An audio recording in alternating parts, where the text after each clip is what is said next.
Hello students, welcome to lecture number 2 of chapter number 4। आज के lecture में हम क्या करने वाले हैं? आज के लेक्चर में हम मैग्नेटिक फोर्सेस के बारे में डिस्कस करेंगे और साथ साथ में मैग्नेटिक फील्ड की जो लाइंस होती है उसकी कैरेक्टरिस्टिक्स के बारे में डिस्कस करने वाले हैं। दो चीजें डिस्कस करेंगे, मैग्नेटिक फील्ड लाइन की कैरेक्टरिस्टिक्स और मैग्नेटिक फोर्स के बारे में। मैग्नेटिक फोर्स कहां पे? तो कि magnetic force is going to act on a charge and magnetic force going to act on a current carrying wire. दोनों पे लगने वाला मैग्नेटिक फोर्स क्या होता है उसके बारे में हम आज डिस्कस करने वाले हैं। और आइए लेक्चर को शुरू करते हैं। सबसे पहले क्या देखते हैं, देखिए। सबसे पहले मैं बताऊंगा प्रॉपर्टीज ऑफ मैग्नेटिक फील्ड को। देखिए, हमने ये पढ़ा हुआ था चैप्टर नंबर 1 में कि अगर कोई चार्ज है, स्टैटिक चार्ज है, तो स्टैटिक चार्ज इलेक्ट्रिक फील्ड को जनरेट करता है। राइट? स्टैटिक चार्ज जो होता है वो इलेक्ट्रिक फील्ड क्रिएट करता है। लेकिन अगर ये चार्ज मूव करना शुरू कर दे, जैसे हमने प्रीवियस लेक्चर में देखा था कि अगर ये चार्ज मूव करना चालू कर देता है तो ये चार्ज इलेक्ट्रिक फील्ड के साथ साथ मैग्नेटिक फील्ड को भी क्रिएट करता है। सो मूविंग चार्ज से इलेक्ट्रिक एंड मैग्नेटिक फील्ड दोनों प्रोड्यूस होते हैं, ये दिमाग में रखिएगा। अब मैग्नेटिक फील्ड के पास जो प्रॉपर्टीज होती है वो majority of the property electric field के जैसी ही होती है। अब यहाँ पे ऐसी कौन सी प्रॉपर्टी की बात हम करने वाले हैं? तो देखिए, इलेक्ट्रिक फील्ड जो होता है हम अलग अलग पोजीशन पे उसको डिफाइन कर सकते हैं। हम ऐसा बोल सकते हैं कि पोजीशन चेंज हो जाएगी। पोजीशन किससे? तो कि position with respect to source. जैसे फॉर एक चार्ज है, चार्ज से आप 5 सेंटीमीटर डिस्टेंस पे इलेक्ट्रिक फील्ड को कैलकुलेट करोगे और 10 सेंटीमीटर डिस्टेंस पे इलेक्ट्रिक फील्ड को कैलकुलेट करोगे, तो दोनों के आंसर क्या मिलने वाले हैं? आपको अलग अलग मिलेंगे। मतलब ये क्लियरली दिखता है कि इलेक्ट्रिक फील्ड पोजीशन पे डिपेंड करता है। सिमिलरली हम इस पर्टिकुलर चैप्टर में देखेंगे कि मैग्नेटिक फील्ड भी जो है वो पोजीशन पे डिपेंड करता है, पोजीशन के साथ चेंज होता है। राइट? इस पर्टिकुलर चैप्टर में हम क्या करने वाले हैं? मैग्नेटिक फील्ड जो पोजीशन के साथ चेंज होने वाला है उसके ऊपर फोकस करने वाले होते हैं। तो ऑल्दो एक बात मैं बता दूं, मैग्नेटिक फील्ड पोजीशन के साथ टाइम के साथ भी चेंज हो सकता है। मतलब पोजीशन के साथ तो मैग्नेटिक फील्ड चेंज होता ही है, लेकिन साथ साथ में वो टाइम के साथ भी चेंज होता है। तो लेकिन इस पर्टिकुलर चैप्टर में हम वो डिस्कस नहीं करने वाले हैं। Right? We are just going to consider कि our magnetic field is going to remain constant with respect to time. क्यों? क्योंकि इसके बाद में जो भी चैप्टर्स आने वाले हैं उस पर्टिकुलर चैप्टर्स में टाइम वेरिंग मैग्नेटिक फील्ड के बारे में डिटेल डिस्कशन करने वाले हैं। लेकिन इस चैप्टर में हम ऐसा मैग्नेटिक फील्ड लेंगे जो मैग्नेटिक फील्ड पोजीशन के साथ चेंज होता है बट टाइम के साथ चेंज नहीं होता है।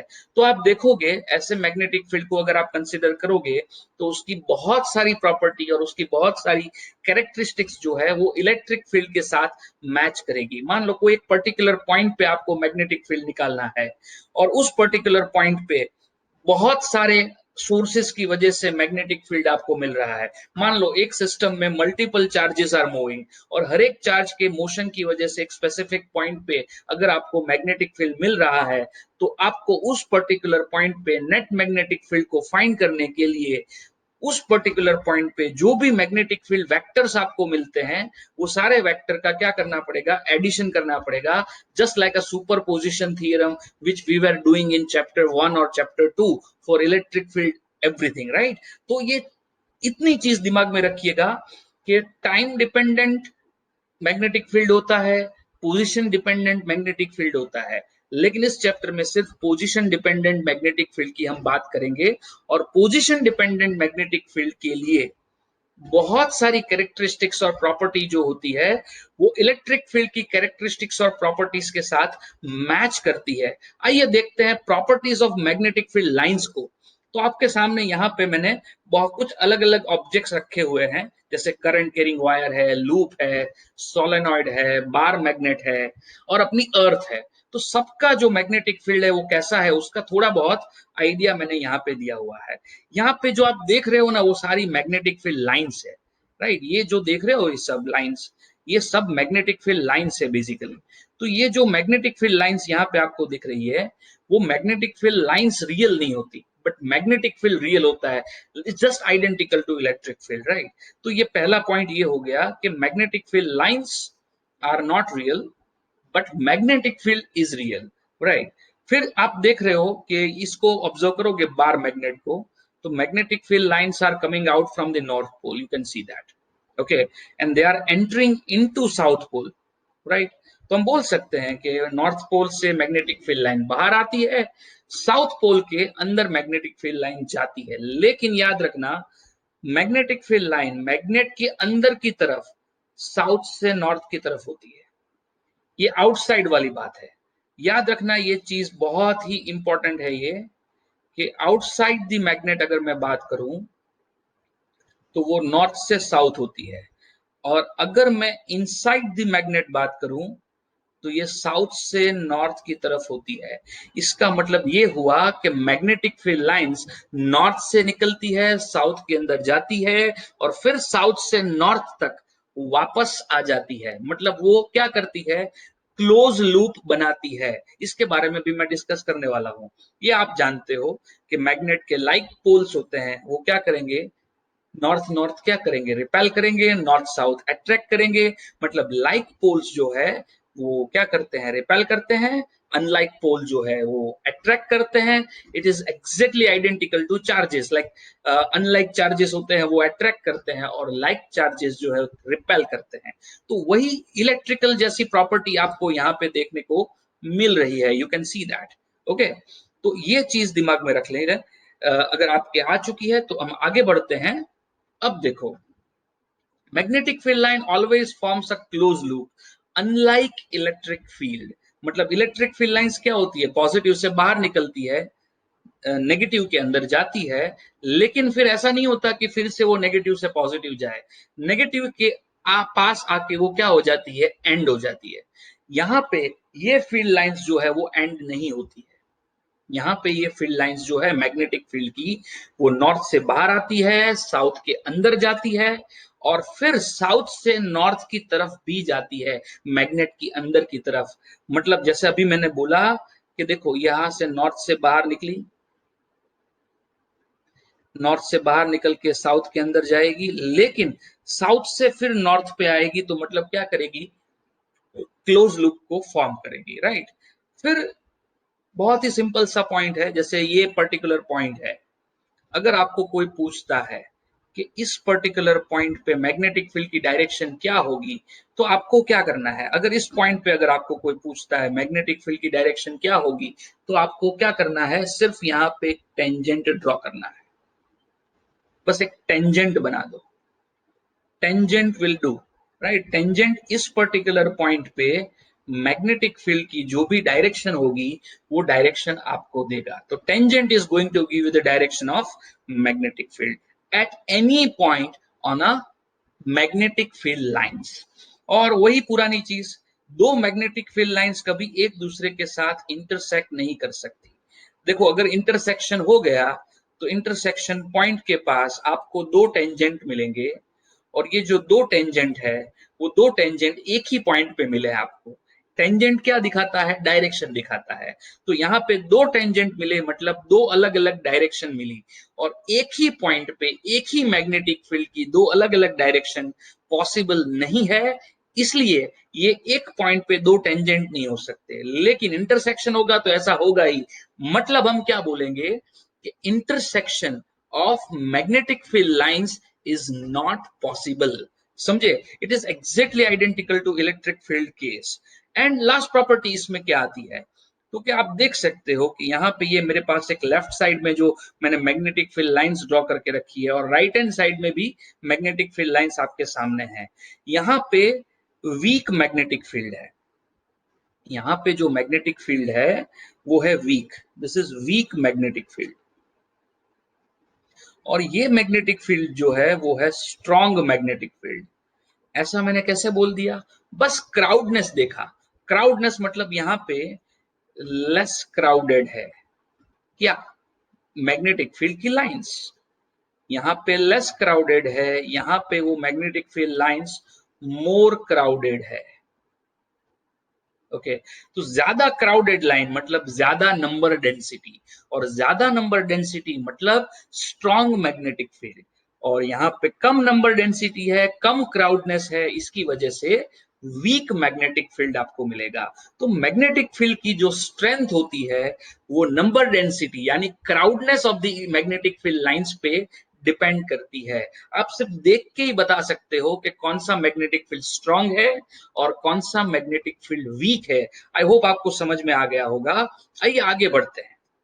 अब यहाँ पे आप जस्ट ऑब्जर्व कीजिए, ये मुझे एक्सप्लेन करने के लिए नहीं है, ये जस्ट मैंने दिखाया है। कभी कभी एमसीक्यूज में ऐसे क्वेश्चंस पूछे जाते हैं कि भाई दो मैग्नेट आप पास में रख दिए, तो दो मैग्नेट की मैग्नेटिक फील्ड लाइंस कैसी होगी, दो मैग्नेट के सेम आइडेंटिकल पोल्स अगर आप पास में रखते हो तो फील्ड लाइंस कैसी होगी, हॉर्सशू मैग्नेट की फील्ड लाइंस कैसी होगी। मतलब चार ऑप्शन दे दिए जाएंगे और चार में से आपको कोई सही ऑप्शन सिलेक्ट करना है, कोई सही ऑप्शन सिलेक्ट करना है।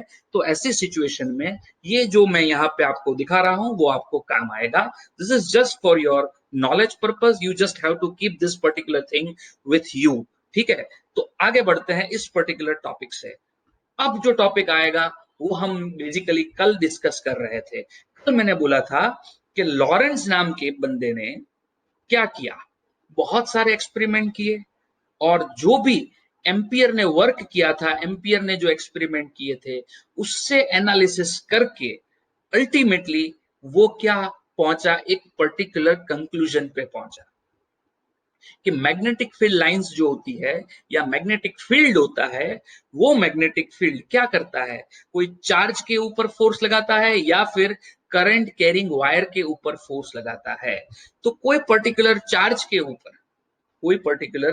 के ऊपर मैग्नेटिक फील्ड की वजह से कितना फोर्स लगेगा उसका फॉर्मूला लॉरेंस ने हमको दिया। तो आइए उस फॉर्मूला को स्टडी करते हैं। ठीक है, this is purely an experimental formula. तो इस एक्सपेरिमेंटल फॉर्मूला को स्टडी करते हैं। Magnetic force on a charge. तो उसने ये बोला कि when charge Q is moving inside magnetic field, then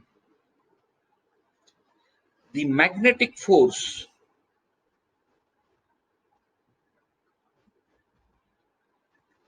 acting on this charge is given by, उसने फोर्स का फॉर्मूला दिया। ये मैग्नेटिक फोर्स है इसलिए मैं यहाँ पे एफ बी लिख रहा हूं। B is indicating the magnetic field, Q V cross B,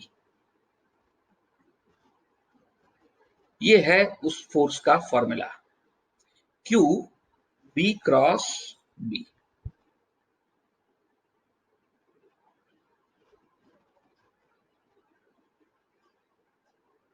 थोड़ा सा इसका कलर भी चेंज कर देता हूं so that you can understand it well. ये है मैग्नेटिक फील्ड का फॉर्मूला, सॉरी मैग्नेटिक फोर्स का फॉर्मूला। इस पर्टिकुलर फॉर्मूला के अंदर, इस पर्टिकुलर फॉर्मूला के अंदर ये जो v है that is the velocity of charge q। ये चार्ज जितनी वेलोसिटी से मैग्नेटिक फील्ड के अंदर मूव कर रहा है तो उस चार्ज की वेलोसिटी v है, और ये b जो है that is the magnetic field intensity vector, और you can say magnetic field intensity. मतलब ये है मैग्नेटिक फील्ड की स्ट्रेंथ, कितना मैग्नेटिक फील्ड स्ट्रांग है।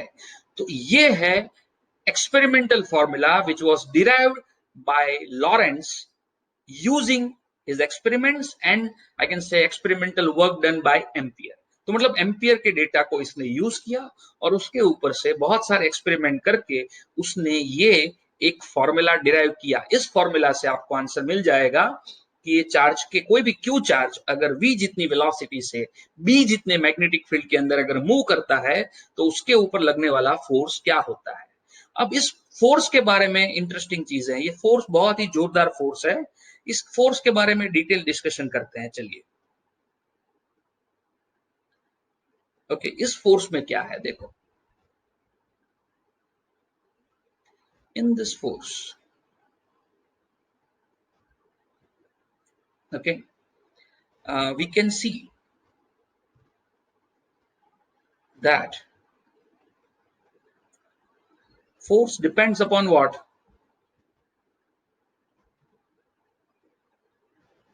तीन चीजें, तीन चीजों पे डिपेंड करता है। एक तो charge,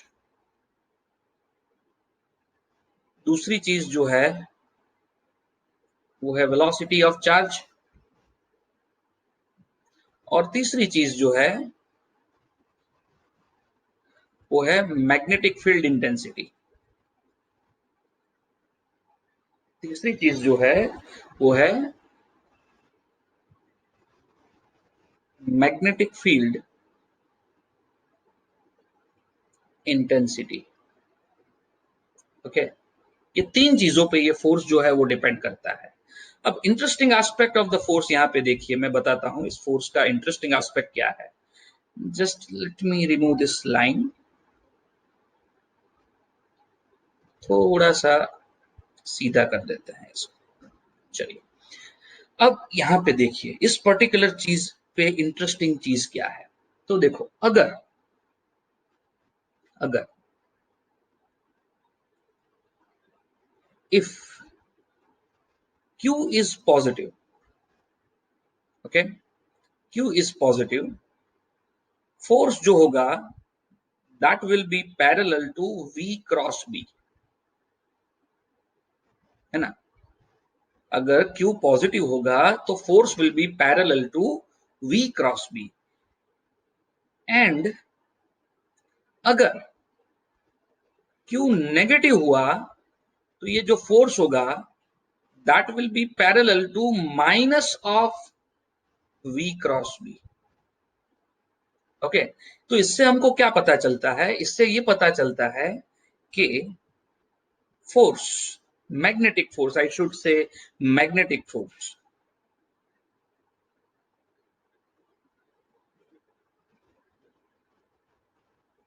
on charge acts opposite for positive and negative charges। मतलब ये हुआ कि पॉजिटिव चार्जेस के लिए जिस डायरेक्शन में फोर्स लगेगा, एग्जैक्टली उसकी ऑपोजिट डायरेक्शन में फोर्स लगेगा नेगेटिव चार्जेस के लिए। तो ये पहला एस्पेक्ट है इस पर्टिकुलर फोर्स का। ठीक है, मतलब ये चार्ज पे प्योरली डिपेंड करता है और चार्ज के टाइप पे भी डिपेंड करता है। ठीक है, ये हमको देखने को मिला यहाँ पे। इसके बाद क्या, तो देखिए मैं फिर से यहाँ पे फोर्स का फॉर्मूला तो ऊपर लिख ही देता हूं। हमने जो डिराइव किया है, सॉरी हमने तो नहीं किया, लॉरेंस ने जो डिराइव किया है वो फॉर्मूला कुछ ऐसा है, क्यू वी क्रॉस बी। तो ये चीज एक तो पता चल चुकी। अब दूसरी चीज हमको क्या करनी है, देखिए here F is parallel to V cross B, or F is parallel to minus V cross B depending upon the charge which we have just seen। And इसका मतलब ये हुआ कि direction of force will be along the direction of cross product of V and B, है कि नहीं। V और B का क्रॉस प्रोडक्ट आपको क्या देगा, इस पर्टिकुलर फोर्स की डायरेक्शन देगा। एंड इसका मतलब ये हुआ कि therefore force is perpendicular to V and force is perpendicular to B। ऐसा कैसे हो गया भाई, फोर्स V और B दोनों से परपेंडिकुलर क्यों है? दिस हैपेंस बिकॉज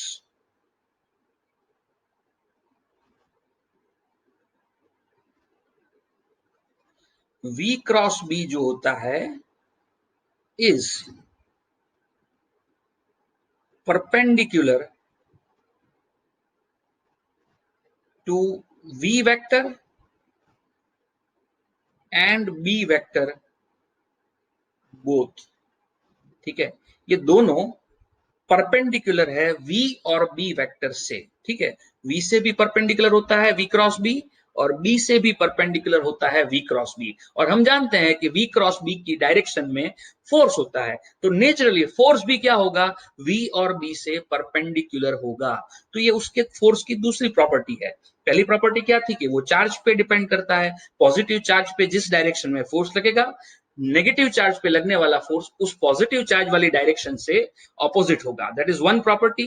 दूसरी प्रॉपर्टी हमको यहाँ पे देखने को मिलती है कि V क्रॉस B की डायरेक्शन को ढूंढने से मुझे फोर्स की डायरेक्शन मिलेगी। और V क्रॉस B की डायरेक्शन कैसे ढूंढी जाती है भाई, तो आप 11th में पढ़ चुके हो, क्रॉस प्रोडक्ट की डायरेक्शन को ढूंढने के लिए हम यूज करते हैं राइट हैंड स्क्रू रूल। तो यहाँ पे फोर्स की डायरेक्शन को राइट हैंड स्क्रू रूल से फाइंड किया जा सकता है। ओके, तो ये दूसरा प्रॉपर्टी उसका हुआ। अब तीसरा प्रॉपर्टी देखिए यहाँ पे, as force depend upon V cross B, okay, we can say that क्या दिखा बोल सकते हैं, magnetic force on a charge, that magnetic force on charge will be zero if V and B are parallel or anti-parallel to each other। समझे, as V cross B will be zero when V is parallel to B and V is anti-parallel to B। ठीक है, V parallel हो, V B से parallel है या V B से anti parallel है, ये दोनों केस में V क्रॉस B क्या हो जाता है, जीरो हो जाता है। अगर V क्रॉस B जीरो हो जाएगा तो क्या हो जाएगा, फोर्स भी जीरो हो जाएगा। इसका मतलब ये है कि अगर आप अपने चार्ज को मैग्नेटिक फील्ड के पैरेलल एंटर करते हो या एंटी पैरेलल एंटर करते हो तो क्या होगा, चार्ज पे लगने वाला फोर्स जीरो हो जाएगा। Therefore, when charge is entered parallel or anti-parallel to magnetic field,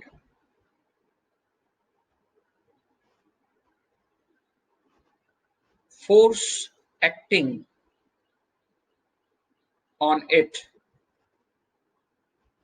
will be zero। इसके ऊपर लगने वाला जो फोर्स है वो क्या हो जाएगा भाई, जीरो हो जाएगा। आई होप कि आप समझ रहे हो, राइट। तो ये जो है तीसरा प्रॉपर्टी हुआ कि V क्रॉस B पे ये फोर्स डिपेंड करता है। मतलब जब V क्रॉस B जीरो हो जाएगा, फोर्स जीरो हो जाएगा। और V क्रॉस B जीरो कब होगा वो सोचो, तो V क्रॉस B तब जीरो होता है जब V और B पैरेलल में होते हैं और V और B एंटी पैरेलल होते हैं। अच्छा, V क्रॉस B इसके सिवा कभी जीरो नहीं हो सकता है। देखिए, नेक्स्ट प्रॉपर्टी हम वही डिस्कस करने वाले हैं। ठीक है, फिर से हम अपने फोर्स को यहाँ पे मैं लिख देता हूं सो दैट आपको रेफरेंस लेने में थोड़ी आसानी हो। ये अपना मैग्नेटिक फोर्स है Q V cross B. Okay, ये हमारा मैग्नेटिक फोर्स है। अब इस पर्टिकुलर फोर्स के बारे में डिटेल डिस्कशन फिर से करते हैं। चलिए, अब चौथी प्रॉपर्टी, नेक्स्ट प्रॉपर्टी क्या आने वाली है, for stationary charge in a magnetic field, for stationary charge in a magnetic field,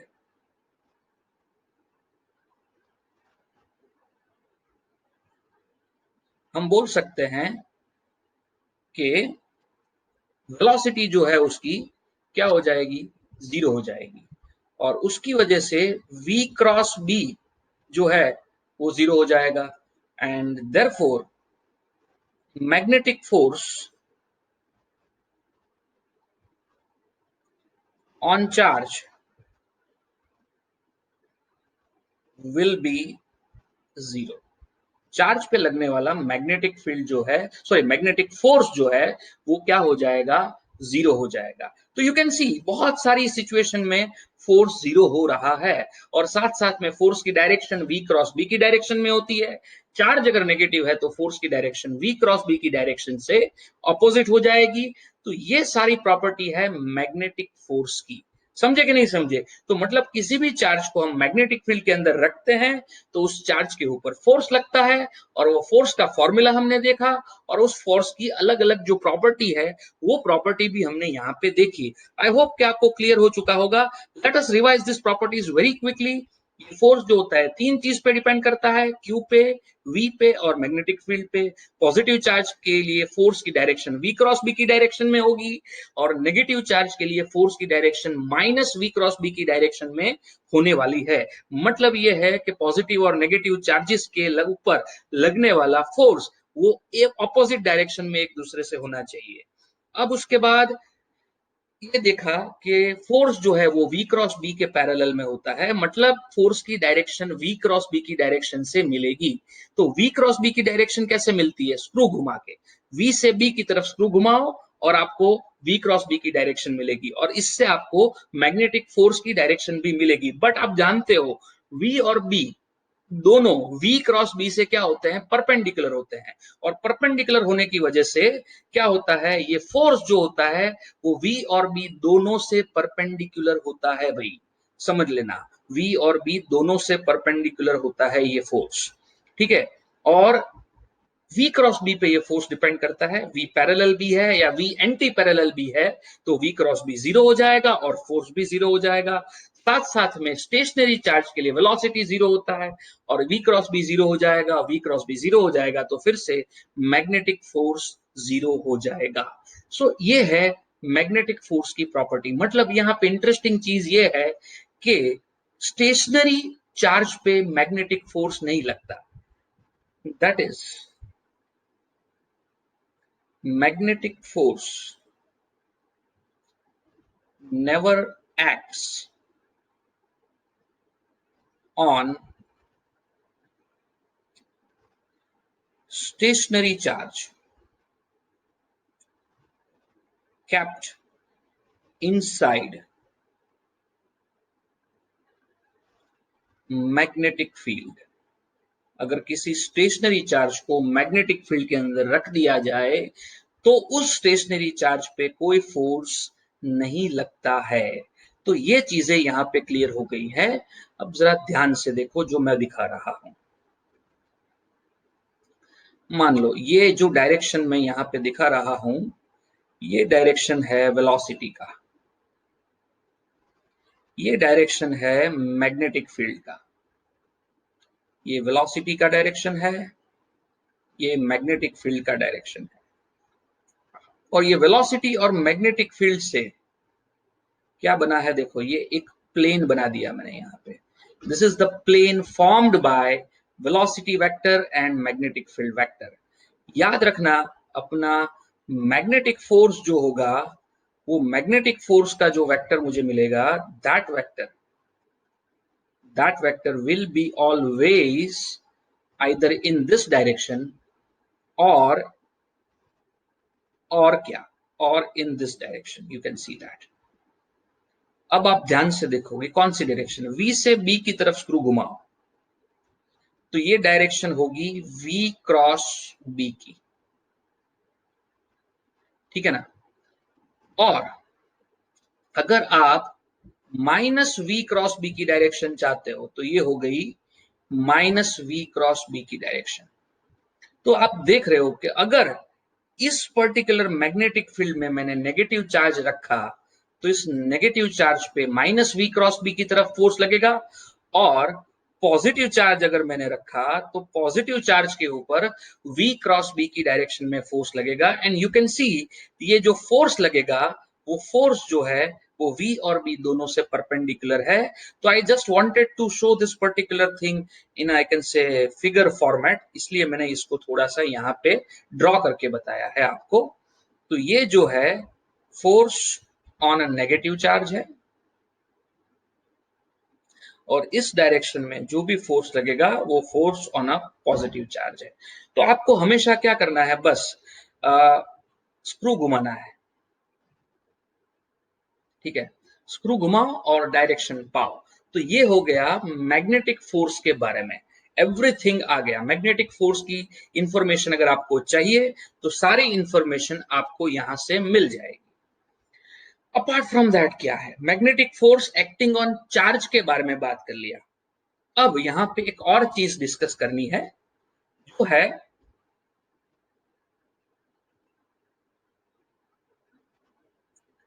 लॉरेंट्ज force. लॉरेंट्ज force है, लॉरेंट्ज फोर्स क्या होता है, तो जस्ट अ मिनट मैं दिखाता हूं लॉरेंट्ज फोर्स के बारे में।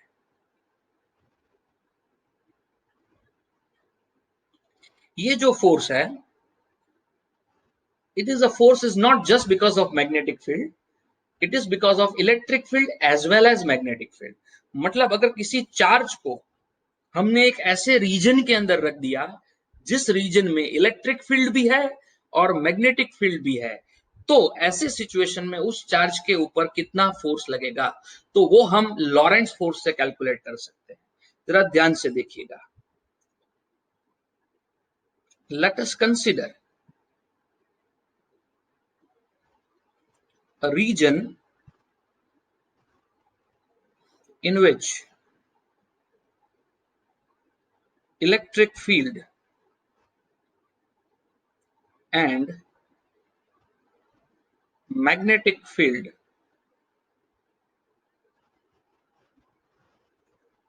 both are exist. Okay, when we enter a charge into such field, then जब इस चार्ज को ऐसे फील्ड में अगर हम एंटर करते हैं, then the force acting on charge Q is defined as, ये जो फोर्स होगा वो फोर्स क्या होगा, डिफाइंड एज ये force because of electric field and force because of magnetic field, दोनों की वजह से इस चार्ज के ऊपर फोर्स लगेगा, defined as Fe plus Fm। अब क्या, तो देखो हम जानते हैं कि Fe जो होता है वो होता है Q इंटू ई। इलेक्ट्रिक फील्ड की वजह से किसी चार्ज के ऊपर लगने वाला जो फोर्स होता है वो होता है F is equal to Q into E. And magnetic field की वजह से लगने वाला जो फोर्स होता है वो क्या होता है भाई, Q V cross B. And therefore from one net force on charge Q within electromagnetic field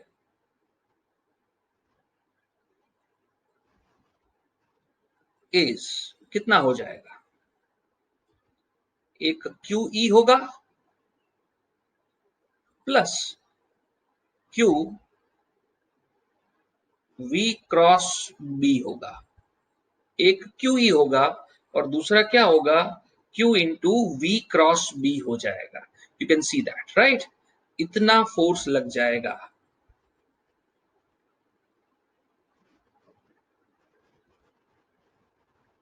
समझ सकते हैं। और इसमें से अगर आप कॉमन निकाल देते हो क्या, Q को, तो इस फोर्स को आप ऐसे लिख सकते हो,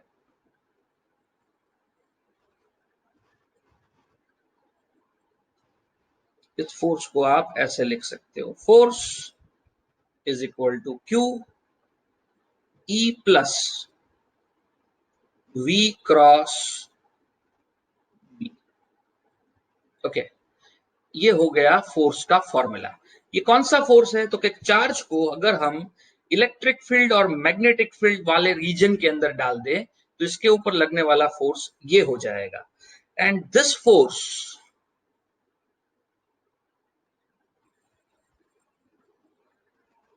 is known as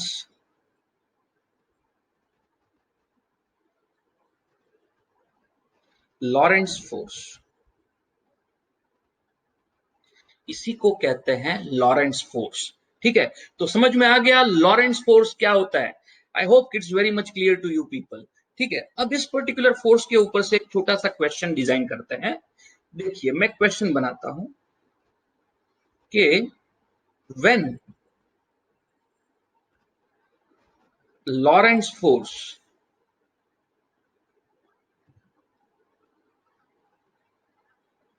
will be zero, ये लॉरेंस फोर्स जीरो कब होगा, दैट्स द क्वेश्चन। समझे क्वेश्चन को।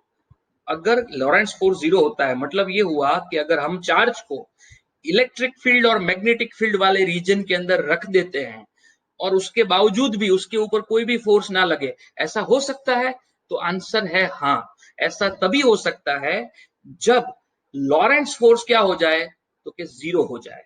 तो क्वेश्चन ये है कि लॉरेंस फोर्स जीरो कब होगा। ठीक है, लॉरेंस फोर्स जीरो कब होगा, देखते हैं। चलिए लॉरेंस फोर्स को जीरो करके चेक करते हैं क्या होता है, कंडीशन क्या मिलती है। तो हम देखते हैं when Lawrence force is zero. Okay, when Lorentz force is zero, F is equal to QE plus QV cross B जो है वो क्या हो जाएगा, जीरो हो जाएगा। इसका मतलब ये है कि QE की वैल्यू जो है वो minus Q V cross B के बराबर हो जाएगी। अगर आप Q को कैंसिल कर देते हो तो E का वैल्यू मुझे यहां पे मिलेगा, और E का वैल्यू क्या मिलेगा, तो कि minus of V cross B मुझे मिलेगा।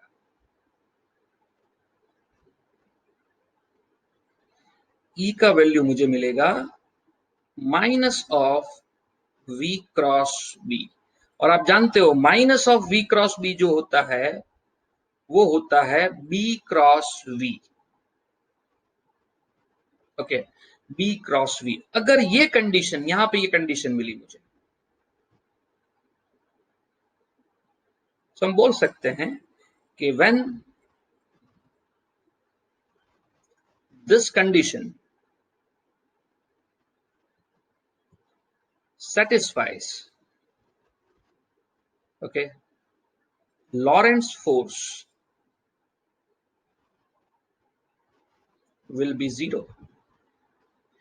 एंड हम वैसा बोल सकते हैं कि when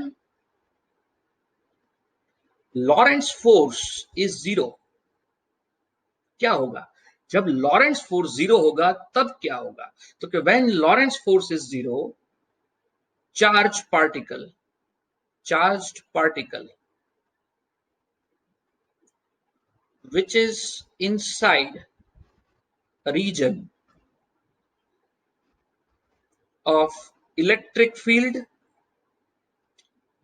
and magnetic field both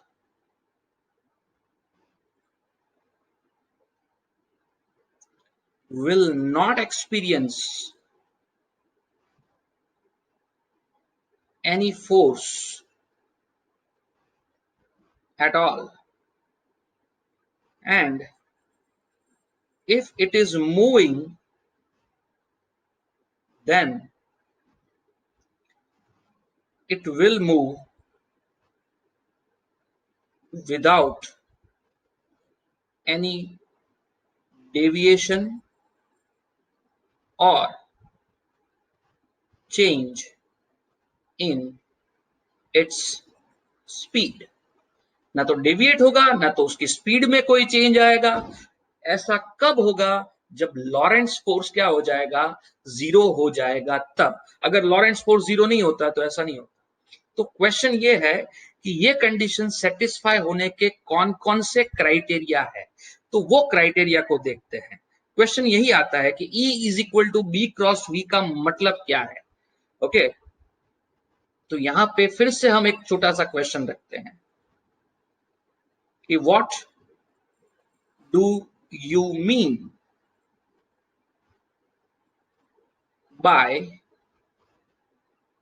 क्या E is equal to B cross V, इसका मतलब क्या है? That's the basic thing, that's the basic question we have in our mind. तो इस क्वेश्चन का आंसर देने की कोशिश करते हैं। चलिए ठीक है, आप अपने आप थोड़ा सा सोच के रखना कि इस क्वेश्चन का आंसर क्या हो सकता है। मतलब इनडायरेक्टली आपको यही सोचना है कि E is equal to B cross V कब होगा। E is equal to B cross V होगा तो कब होगा वो आपको सोच के रखना है। ठीक है, तो चलिए डिस्कस करते हैं कि E is equal to B cross V कब होगा। तो देखिए यहां पे आपको क्लियरली दिखता है कि E is equal to B cross V means what, कि E and B cross V are in same direction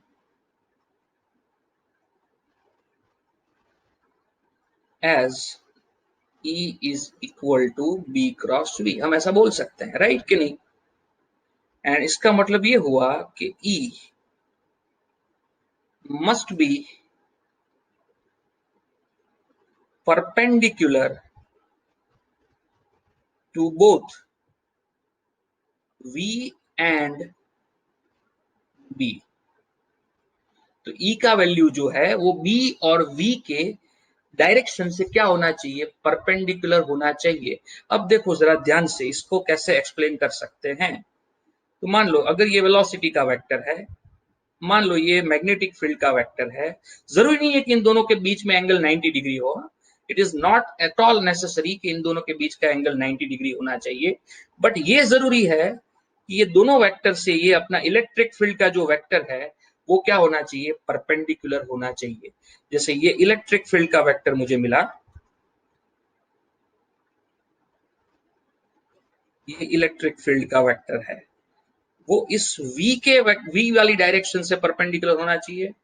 साथ साथ में ये बी वाली डायरेक्शन के साथ भी क्या होना चाहिए? परपेंडिकुलर होना चाहिए। जरूरी नहीं है कि इन दोनों के बीच में 90 डिग्री हो, इसलिए मैं यहाँ पे थीटा रख रहा हूं। And theta may be 90, may not be 90, लेकिन अगर इलेक्ट्रिक फील्ड जो है वो वेलोसिटी वेक्टर और मैग्नेटिक फील्ड वेक्टर दोनों वेक्टर से अगर परपेंडिकुलर है, इस तरह से अगर आप कोई चार्ज को मैग्नेटिक फील्ड के अंदर एंटर करते हो तो उसके ऊपर लगने वाला नेट फोर्स, लॉरेंस फोर्स क्या हो जाएगा? जीरो हो जाएगा। Okay, so one need to enter a charge in a region of electric field and magnetic field such a way that V is perpendicular to E and B is perpendicular to E. Then net force on charge will be zero and it will continue its motion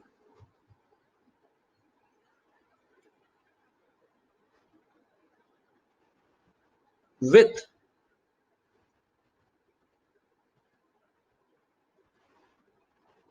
constant velocity. मैं देखो यहाँ पे colour change किया, क्यों colour change किया? क्योंकि constant velocity का मतलब होता है स्पीड कांस्टेंट, और साथ साथ में इसका मतलब ये भी होता है कि डायरेक्शन जो है वो भी कांस्टेंट, वो भी चेंज नहीं होगी। सो ये होता है मीनिंग किसका, E is equal to B cross V का। मतलब अगर आप चाहते हो कि कोई चार्ज पार्टिकल इलेक्ट्रोमैग्नेटिक फील्ड के अंदर without any deviation, without any change in speed move कर ले, तो ऐसे सिचुएशन में you have to be very careful कि ये कंडीशन यहाँ पे फुलफिल होनी चाहिए। I hope it's very much clear to you people. तो अभी क्या करना है, हमने मैग्नेटिक फील्ड की वजह से एक सिंगल चार्ज के ऊपर लगने वाला इलेक्ट्रिक फोर्स देख लिया, मैग्नेटिक फोर्स देख लिया, और दोनों के कॉम्बिनेशन से क्या होता है वो भी हमने देख लिया। अब क्या बारी है, तो देखो एक सिंगल चार्ज की मोशन को तो हमने देख लिया, लेकिन अगर कोई करंट कैरिंग वायर होता है तो करंट कैरिंग वायर के अंदर क्या होता है, तो कि करंट कैरिंग वायर के अंदर एक सिंगल चार्ज मूव नहीं करता, इसमें बहुत सारे चार्जेस क्या करते हैं, मूव करते हैं, बहुत सारे चार्जेस मूव करते हैं। तो उस पर्टिकुलर वायर के ऊपर कितना फोर्स लगेगा उसका फॉर्मूला अब हमको नेक्स्ट डिराइव करना है। तो लेट अस सी दैट कि उसको कैसे डिराइव कर सकते हैं। हमारा नेक्स्ट टॉपिक जो अभी होगा that is basically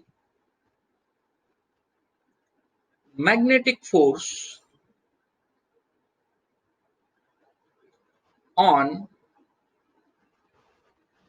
current carrying wire. Okay, current carrying wire के ऊपर लगने वाला मैग्नेटिक फोर्स क्या होगा उसके बारे में अभी हमको जानना है। तो देखिए करते हैं, कैलकुलेशन करते हैं और आंसर लेके आते हैं। इसमें कुछ इतना भी डिफिकल्ट टास्क नहीं है ये definitely definitely definitely easy task है। 3 बार डेफिनेटली इसलिए बोला कि इतना इजी है कि आपको देखते ही पता चल जाएगा और एक बार पढ़ते ही आपको ये याद रह जाएगा कि कैसे करना है। ठीक है, तो चलिए शुरू करते हैं इस पर्टिकुलर टॉपिक को, magnetic force on a current carrying wire. तो चलो मैं यहाँ पे एक करंट कैरिंग वायर को एज्यूम करता हूँ। ठीक है, मैं यहाँ पे क्या करता हूँ, एक करंट कैरिंग वायर को एज्यूम करता हूँ। देखते हैं चलिए क्या होता है। तो ये है मेरा करंट कैरिंग वायर, देखो ये आप सब देख रहे हो, you can see that this is a current carrying wire. Okay, अब इस पर्टिकुलर वायर के अंदर आप बहुत सारे चार्जेस को इमेजिन कर सकते हैं, बहुत सारे चार्जेस को, 1 2 3 4, बहुत सारे। ठीक है, थोड़ा सा और थिक बना देते हैं वायर को।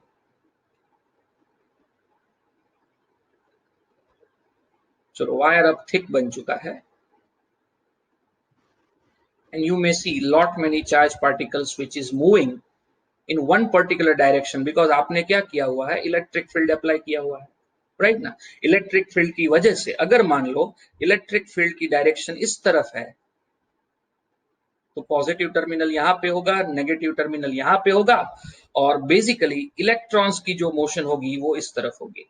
लेकिन हम यहाँ पे फोकस करने वाले हैं पॉजिटिव चार्ज की मोशन को, और इसलिए हम इसको क्या बोलेंगे, क्यू बोलेंगे। ये क्यू अल्टीमेटली क्या है, it's just opposite to this electric electrons actually. अगर लेफ्ट से राइट इलेक्ट्रॉन मूव कर रहे हैं तो क्यू जो है वो राइट से लेफ्ट की तरफ मूव कर रहा है, ऐसा आप इमेजिन कर सकते हो।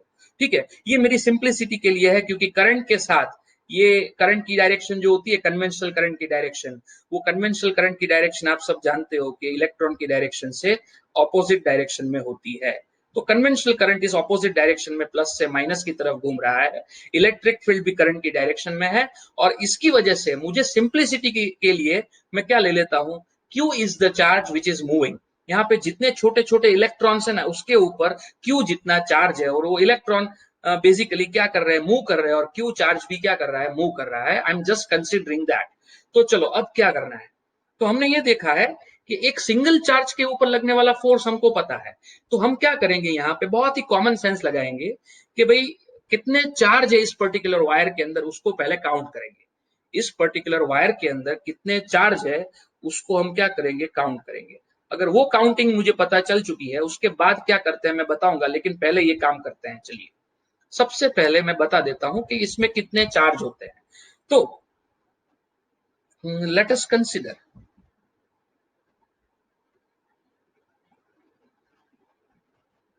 charge carriers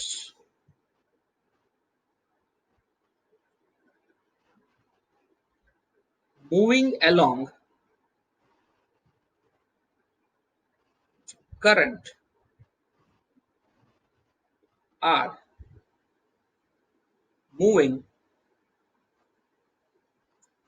within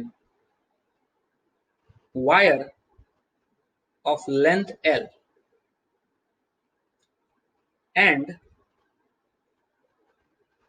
cross section A। मतलब इस वायर का क्रॉस सेक्शनल एरिया जो है यहाँ पे वो कितना है, A, और इस वायर की जो लेंथ है वो है L। ठीक है, तो moving with in wire of length L and cross section A।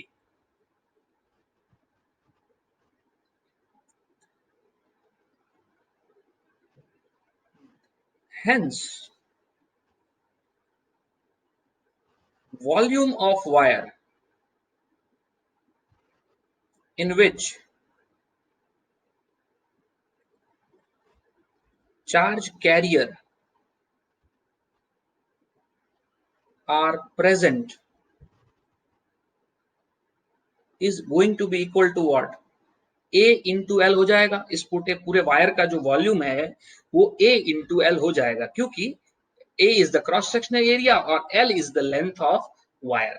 इतना मुझे पता चल चुका है। If number density of charge carrier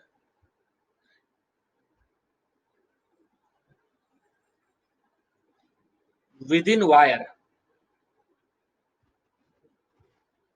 is small n, then number of charge carrier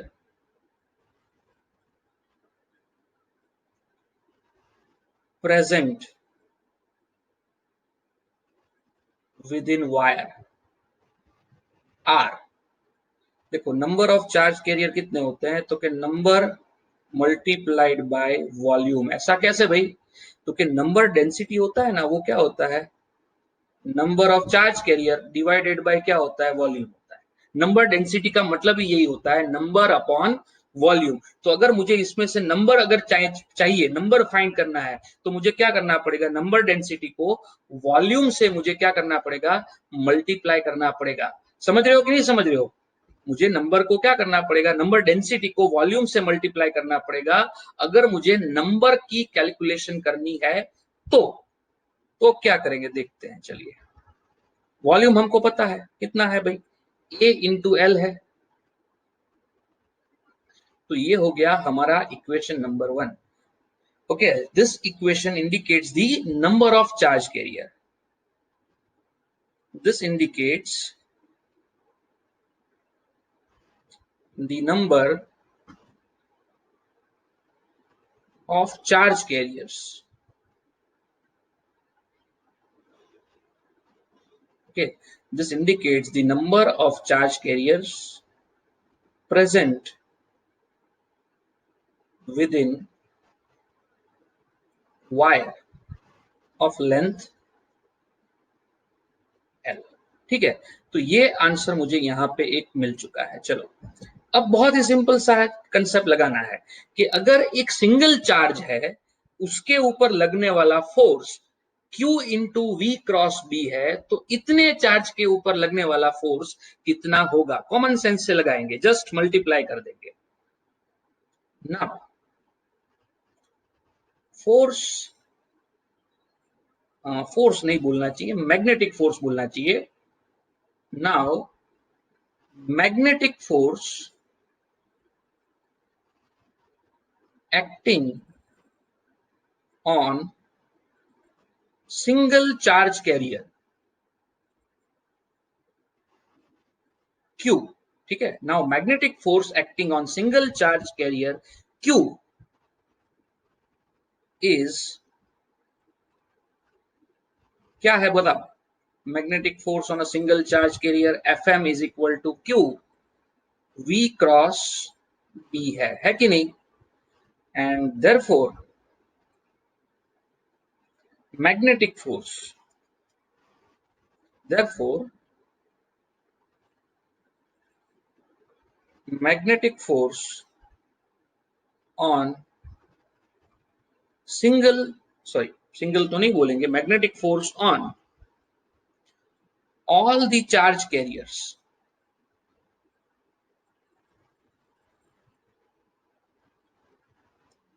present within wire is, कितना हो जाएगा वो मैग्नेटिक फोर्स? तो कि जितने भी चार्ज कैरियर्स है वो है N, और एक चार्ज के ऊपर लगने वाला मैग्नेटिक फोर्स है Fm। तो ये F की वैल्यू N Fm हो जाएगी कि नहीं हो जाएगी? और N Fm क्या होता है देखते हैं, चलिए।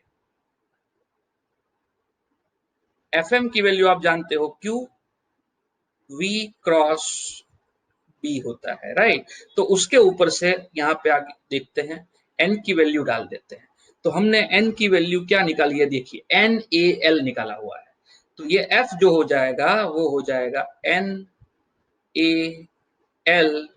Q, फिर क्या हो जाएगा V क्रॉस B हो जाएगा कि नहीं हो जाएगा भाई?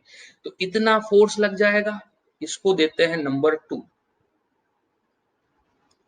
ना करंट डेंसिटी J क्या होता है भाई? NEVD होता है, याद है?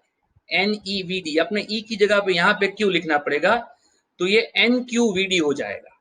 और चार्ज कैरियर वायर में घूम रहा है, इसलिए मैं पहले से यहाँ पे क्या कर देता हूँ, V की जगह पे VD लिख देता हूँ। तो ये NQVD हो जाएगा, J is equal to NQVD। तो देखो यहाँ पे N भी है, Q भी है, VD भी है, तो हम उसकी जगह पे क्या लिख सकते हैं, J लिख सकते हैं।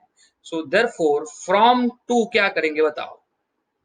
फ्रॉम टू करेंगे F is equal to NQVD की जगह पे अगर मैं J लिखता हूं तो, ठीक है, NQVD की जगह पे J लिखता हूं तो क्या होगा? चलो एक काम करते हैं, उससे पहले एक स्टेप करते हैं, उसके बाद में ये करता हूं, उसके बाद में ये करता हूं। एक स्टेप करते हैं, देखिए कौन सा स्टेप है। तो देखो ध्यान से, ये F is equal to NAQVD L cross B कर देता हूं। देखो मैंने क्या कर दिया, ये वेक्टर जो साइन थी ना VD के ऊपर, वो VD के ऊपर वाले वेक्टर जो साइन है वो मैंने L के ऊपर ले लिया, क्योंकि अल्टीमेटली लेंथ की डायरेक्शन में ही क्या होगा, चार्ज कैरियर मूव करेगा। जिस डायरेक्शन में लेंथ होगी उसी डायरेक्शन में चार्ज कैरियर मूव करेगा। तो अल्टीमेटली डायरेक्शन को इंटरचेंज हम कर सकते हैं, इसमें कोई प्रॉब्लम नहीं है। तो मैंने ये इक्वेशन लेके यहाँ पे रख दिया, इसको मैं देता हूं number 2। Now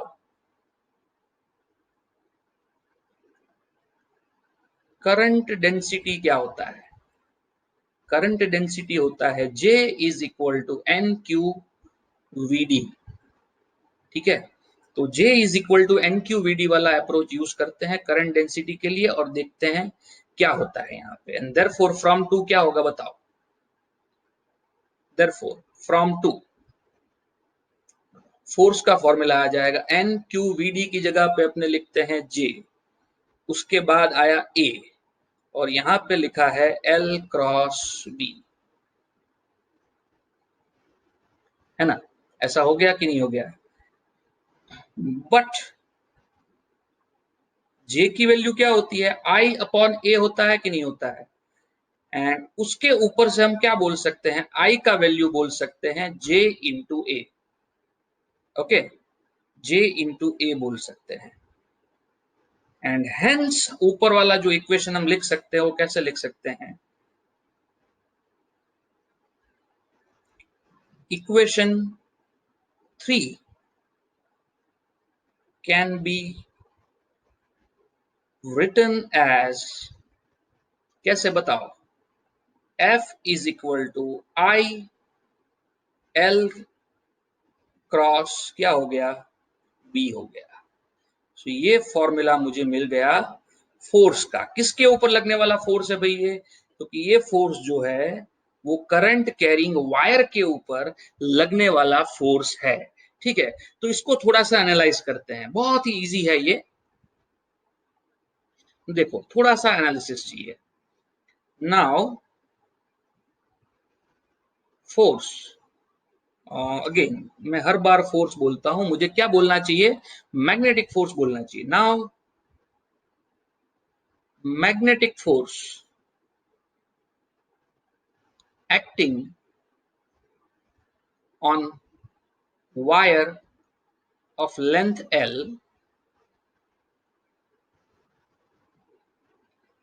having current I kept inside magnetic field B is given by, हमारा फॉर्मूला मुझे मिला F is equal to I L cross B. Okay, ये है उसका फॉर्मूला। अब ये फोर्स वेक्टर है तो उसकी डायरेक्शन के बारे में बात करनी चाहिए। The direction of this force is in the direction of what, L cross B, that is हम बोल सकते हैं force is perpendicular to L and B both, है कि नहीं, L and B both। तो इसको थोड़ा सा समझने के लिए जरा ध्यान से देखो यहाँ पे। मतलब ये अपना एक वायर है, फॉर एग्जांपल इस वायर में अपने करंट इस पर्टिकुलर डायरेक्शन में फ्लो हो रहा है।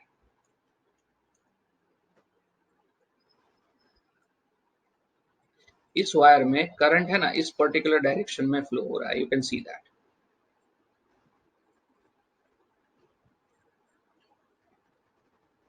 ये करंट इस डायरेक्शन में फ्लो हो रहा है। ठीक है, तो हम क्या करेंगे, करंट की जो डायरेक्शन होती है ना, उसी डायरेक्शन में क्या लेंगे, लेंथ को लेंगे। ओके, करंट की डायरेक्शन में ही लेंथ को लेंगे। अगर मान लो ये वायर ऐसे है, अगर मैग्नेटिक फील्ड, अगर मैग्नेटिक फील्ड इस पर्टिकुलर डायरेक्शन में है, फॉर एग्जांपल ये है मैग्नेटिक फील्ड की डायरेक्शन। ठीक है, ध्यान से देखना जरा, ये है मैग्नेटिक फील्ड की डायरेक्शन। तो आप क्या करोगे ऐसे सिचुएशन में, आप क्या करोगे, ये जो है वो है मैग्नेटिक फील्ड की डायरेक्शन, ये जो है वो है करंट की डायरेक्शन। और मैं हमेशा बोलता हूं करंट की डायरेक्शन में ही क्या होता है, एल होता है। तो आप क्या करोगे, फोर्स की डायरेक्शन को ढूंढने के लिए एल से बी की तरफ स्क्रू घुमाओ। फोर्स की डायरेक्शन को ढूंढने के लिए आप क्या करो, एल से बी की तरफ स्क्रू घुमाओ, और स्क्रू घुमाने से आपको क्या मिलेगा, स्क्रू घुमाने से आपको पता चलेगा कि ये स्क्रू ऊपर की तरफ जाएगा। आपको थोड़ा इमेजिन करना पड़ेगा भाई, हाँ आपको यहाँ पे थोड़ा सा इमेजिन करना पड़ेगा कि स्क्रू कौन सी डायरेक्शन में जा रहा है। तो आपको पता चल जाएगा कि ये जो स्क्रू है वो ऊपर की डायरेक्शन में जाएगा।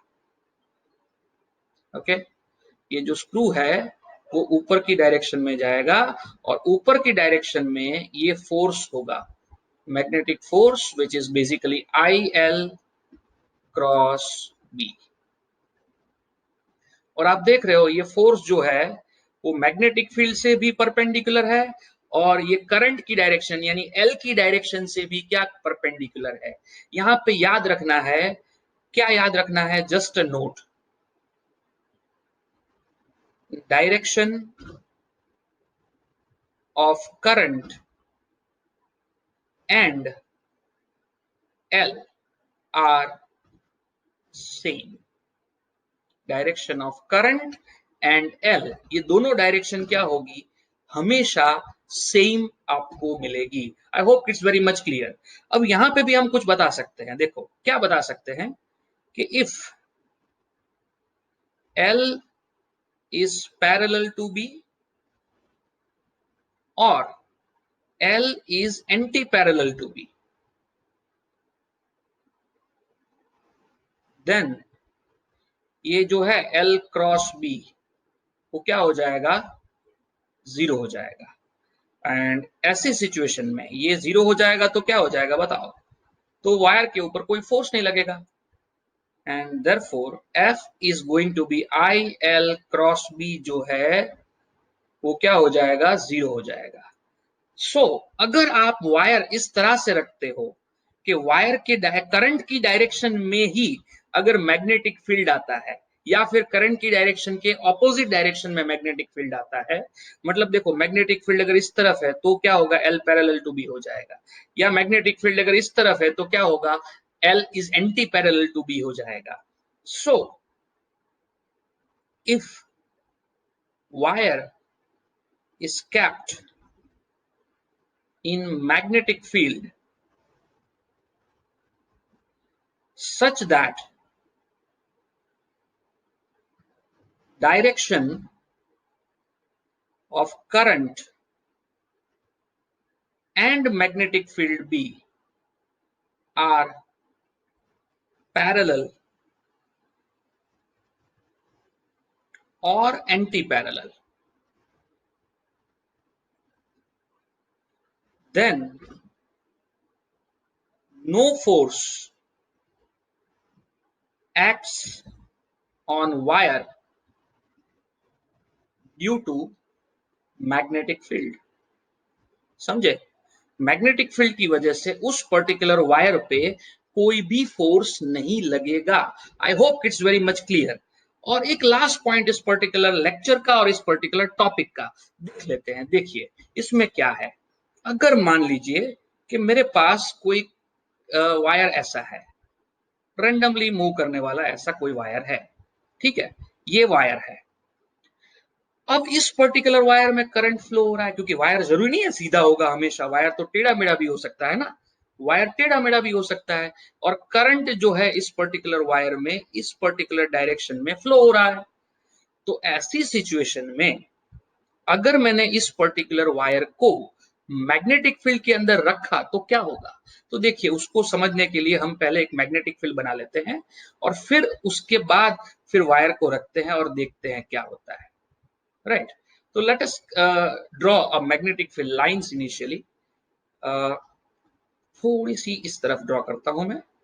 देखो ये मान लीजिए एक मेरे पास यूनिफॉर्म मैग्नेटिक फील्ड है और उसकी ये मैग्नेटिक फील्ड लाइंस है. यूनिफॉर्म मैग्नेटिक फील्ड की जो लाइंस होती है वो हमेशा क्या होती है, इक्वी डिस्टेंस होती है, just like an electric field.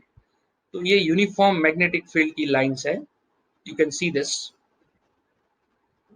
अब इस यूनिफॉर्म मैग्नेटिक फील्ड की लाइंस के अंदर अब क्या है कि एक वायर है, मान लो यहां से ऐसे एंटर हुआ, ऐसे ऐसे ऐसे करते करते करते ऐसे बाहर निकला, and you can see it is not a straight kind of wire. Okay, current इस पर्टिकुलर वायर में इस तरह से फ्लो हो रहा है. इस पर्टिकुलर पॉइंट P पे ये वायर क्या होता है, इस पर्टिकुलर फील्ड के अंदर एंटर होता है, और इस पर्टिकुलर पॉइंट Q पे ये वायर जो है इस मैग्नेटिक फील्ड से बाहर निकलता है. तो ऐसी सिचुएशन में अब इस पर्टिकुलर वायर के ऊपर लगने वाला मैग्नेटिक फोर्स क्या होगा वो हमको ढूंढना है. तो क्या करते हैं, इसको एक क्वेश्चन बना देते हैं, इसको एक क्वेश्चन बना देते हैं. What will be the magnetic force acting on wire as wire kept in magnetic field as shown. ये है मैग्नेटिक फील्ड। ओके, तो क्या किया जाए इस पर्टिकुलर केस में, क्या किया जाए? तो देखो, हम क्या करेंगे इसमें, एक छोटा सा वायर में एक छोटा सा क्या करेंगे, एक एलिमेंट लेंगे। ये छोटा सा एलिमेंट मैं ले रहा हूं वायर के अंदर। ये छोटा सा एलिमेंट है जिसकी लेंथ है dl। ये छोटा सा एलिमेंट मैंने लिया इस जिसकी लेंथ है dl और उसके अंदर करंट है I। इसके लिए यहाँ पे मैंने लिखा IDL। ये जो IDL है ना, उसको क्या कहते हैं, उसको कहते हैं करंट एलिमेंट। ठीक है, तो इस वायर के अंदर एक छोटा सा लेंथ लूंगा dl जितना, और उस लेंथ में से I जितना करंट पास होता है, तो उसकी वजह से ये जो छोटा सा एलिमेंट है उसके अंदर करंट I के पास होने की वजह से मैं इसको बोलूंगा करंट एलिमेंट। तो हम बोल सकते हैं कि here force acting on small current element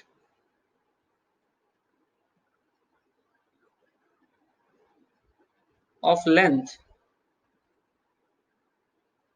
dl due to magnetic field, due to magnetic field, ये फोर्स होगा dF। ठीक है, I इंटू डीएल करेंगे, मल्टीप्लाइड बाय क्या करेंगे भाई, मल्टीप्लाइड मतलब क्रॉस प्रोडक्ट करेंगे B के साथ, तो ये छोटू फोर्स होगा। और हमको क्या करना पड़ेगा, अब इंटीग्रेट करना पड़ेगा। Now to find total magnetic force, sorry total magnetic force नहीं बोल सकते, गलत लिखा मैंने। Now to find magnetic force on wire, whole wire,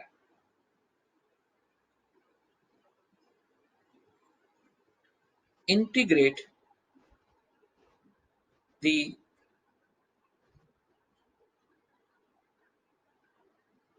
equation 1 between what, P and Q। ठीक है, doing this we get what, I constant रहेगा तो हम इसको ऐसे ही लिखते हैं, इंटीग्रेशन करेंगे किसका, dl का, क्रॉस होगा b वेक्टर। मतलब आप इसको थोड़ा सा इस तरह से भी लिख सकते हो यहाँ पे, अरे यार ये बड़ा था, चलो छोटा कर देते हैं, फिर से लिखना पड़ेगा। Now to find magnetic force on a whole wire, integrating equation 1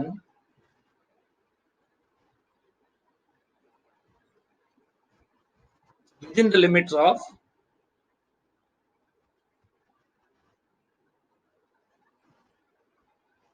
P and Q, we get, क्या मिलेगा, ध्यान से देखना I। अब क्या कर रहे हैं यहाँ पे, ये इंटीग्रेशन किसका होगा, dl का होगा, और क्रॉस करेंगे b। और यहाँ पे ये जो है इंटीग्रेशन dl मुझे मिला, ठीक है, यहाँ पे मुझे जो इंटीग्रेशन dl मिला उसकी लिमिट क्या होगी, P से लेके Q तक। और इसकी वजह से मेरे जो फाइनल आंसर आएगा वो फाइनल कुछ आंसर ऐसा आएगा, I L vector cross B vector,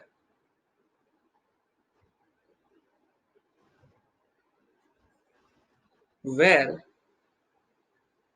ये जो L वेक्टर होगा ना is nothing but PQ vector. और ये PQ वेक्टर क्या है, तो कि ये integration P to Q DL करने से, ये integration P to Q DL करने से मुझे क्या मिलेगा, PQ वेक्टर मिलेगा। और पी क्यू वेक्टर क्या होगा, देखो यहाँ पे मैं फिगर में बता देता हूँ। पी से लेके क्यू तक का ये जो वेक्टर है उसको हम क्या बोलेंगे, पी क्यू वेक्टर बोलेंगे।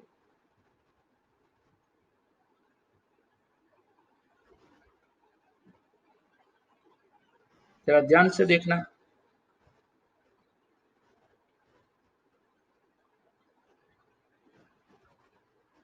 थोड़ा सा मैं थिक कर रहा हूं इसको सो दैट आप परफेक्टली इसको समझ पाओ। तो ये हो गया P Q vector. I hope it's very much clear, right. तो पी क्यू वेक्टर जो है जिसको हमने नाम क्या दिया, एल वेक्टर नाम दे दिया। तो ये एल वेक्टर वो वेक्टर है, एक्चुअली इसका मतलब ये हुआ कि पी से लेके क्यू तक वायर कैसा भी टेढ़ा मेढ़ा हो, वो टेढ़े मेढ़े पाथ से आपको कोई लेना देना नहीं है, आपको दो पॉइंट से लेना देना है, पी से और क्यू से। मतलब अपने ट्रेडिशनल सेंस में, एक लेमन टर्म्स में मैं समझाने की कोशिश करूं तो ये एल जो है वो डिस्प्लेसमेंट है, डिस्टेंस नहीं है। वैसे करंट जो से पी से क्यू टेढ़ा मेढ़ा जाता है उसको डिस्टेंस नहीं बोलते, लेकिन ये आइडिया लेने के लिए मैं यहाँ पे दे रहा हूँ, आइडिया लेने के लिए मैं ऐसा बोल रहा हूँ कि just treat this particular thing like a displacement. P से क्यू जो है वो आपका डिस्प्लेसमेंट है, डिस्टेंस नहीं है। इसकी वजह से आपको क्या करना पड़ेगा, पी क्यू वेक्टर डायरेक्टली लेना पड़ेगा। मतलब जरूर नहीं है कि वायर टेढ़ा मेढ़ा हो तो ये फॉर्मूला नहीं लग सकता, वायर टेढ़ा मेढ़ा हो तो भी ये फॉर्मूला परफेक्टली वैलिड है। आई होप कि आपको समझ में आया होगा, राइट। तो ये हो गया इसका फाइनल आंसर गाइस। और इसके साथ साथ आज का लेक्चर मैं यहाँ पे खत्म करता हूँ। अगर कोई क्वेरी है तो मेरे साथ डिस्कस करना, मुझे पूछना। Till then bye bye, good day.